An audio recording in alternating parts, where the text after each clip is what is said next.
जल्दी दीजिए। ये क्या दीजिए ना जल्दी जल्दी कर रही हो? दीजिए ना। ऐसा लग रहा है कि तुम पूरे गांव को जगा दोगी। क्यों, क्या हुआ? हमारी यही छोटी छोटी आवाज से विजय का ध्यान पढ़ाई से भटक जाता है। देखो वो कितना ध्यान से पढ़ाई कर रहा है। तुम अच्छा। हटो, मैं देकर आता हूँ। अरे अरे रे रे। बेटा विजय, बैठो बैठो बैठो। ऐसे नहीं उठते, नहीं सारा भूल जाओगे। हॉर्लिक्स, कॉफी, मटरी, चकली सब लाया हूँ। ये सब खाते रहोगे तो नींद भी नहीं आएगी और पढ़ाई में ध्यान लगा रहेगा। ठीक है पिताजी। बेटा, पहली रैंक लानी है, ठीक है? ठीक है पिताजी। आज खेत पर फसल की कटाई के लिए लोगों को भेज पिताजी, देना। आपकी बेटी परीक्षा देने जा रही है, इसे आप आशीर्वाद दीजिए। आओ बेटा, दादाजी से आशीर्वाद लो। खुश रहो, सफल हो।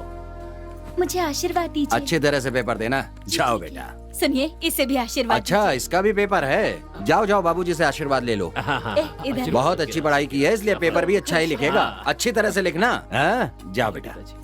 अरे चाचा से भी आशीर्वाद ले लो। क्या क्या कर रही है? अच्छी तरह से परीक्षा देना। हाँ, ठीक अगर है कोई चाचा डाउट हो जी। तो मुझसे पूछ लेना, ठीक है? ठीक है चाचा जी। वैसे हम दोनों ही परीक्षा दे रहे हैं। मैं 10th की और आप 12th की। अच्छा, तुम्हारा ये मतलब था। पीताम्बर जी को पता नहीं था उनका बेटा कैसा है, फिर भी उस पर पूरा यकीन करते थे।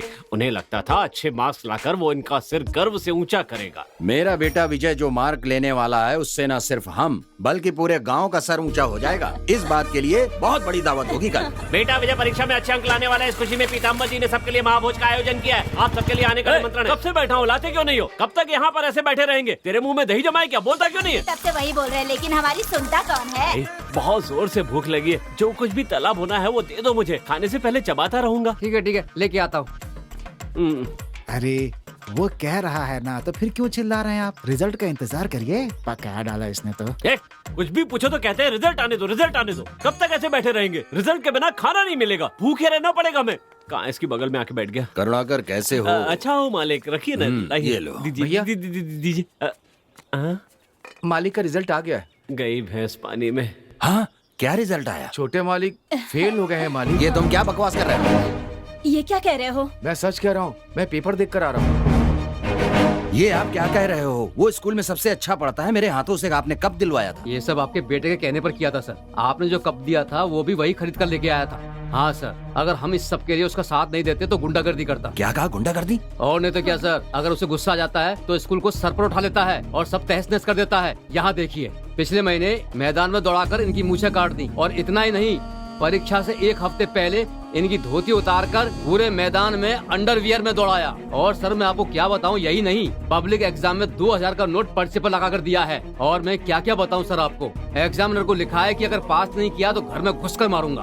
हे भगवान। आपके द्वारा शुरू किए गए इस स्कूल की आपके बेटे के कारण बदनामी हो रही है। आई एम सॉरी सर, मुझे आपको ये बताते हुए बहुत दुख हो रहा है। चलता हूँ सर, मुझे माफ कर दीजिए।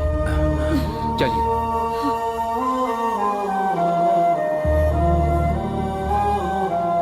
अगर हम इस सब के लिए उसका साथ नहीं देते तो गुंडागर्दी करता। आपके द्वारा शुरू किए गए इस स्कूल की आपके बेटे के कारण बदनामी हो रही है। अब तो तुम खुश हो ना? तुमने अपने पिताजी का खूब नाम रोशन किया। हमारी शादी को इतने साल हो गए, लेकिन मैंने इन्हें इतना दुखी पहले कभी नहीं देखा। तुमने इनका सर पूरे गांव के सामने झुका दिया। पहली बार तुम्हें जन्म देने के लिए मैं शर्मिंदा महसूस कर रही हूँ, लेकिन तुम्हें कोई फर्क नहीं पड़ता।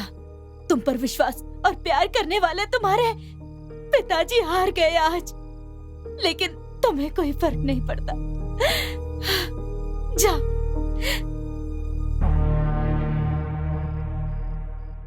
घर आने पर विजय की माँ ने उसे खूब डांट लगाई। इस घटना के बाद विजय मन लगाकर पढ़ने लगा। अगली बार जब परीक्षा हुई तो विजय ने इस बार 5 पर्चे तो पास कर लिए, लेकिन एक पर्चे में रह गया। क्यों जी? एक ही पर्चा तो बचा है। सुन मेरी बात, इस साल तुझे अच्छे से पढ़ाई करके इंग्लिश में पास होना है, ठीक है ना? मेरा राजा बेटा।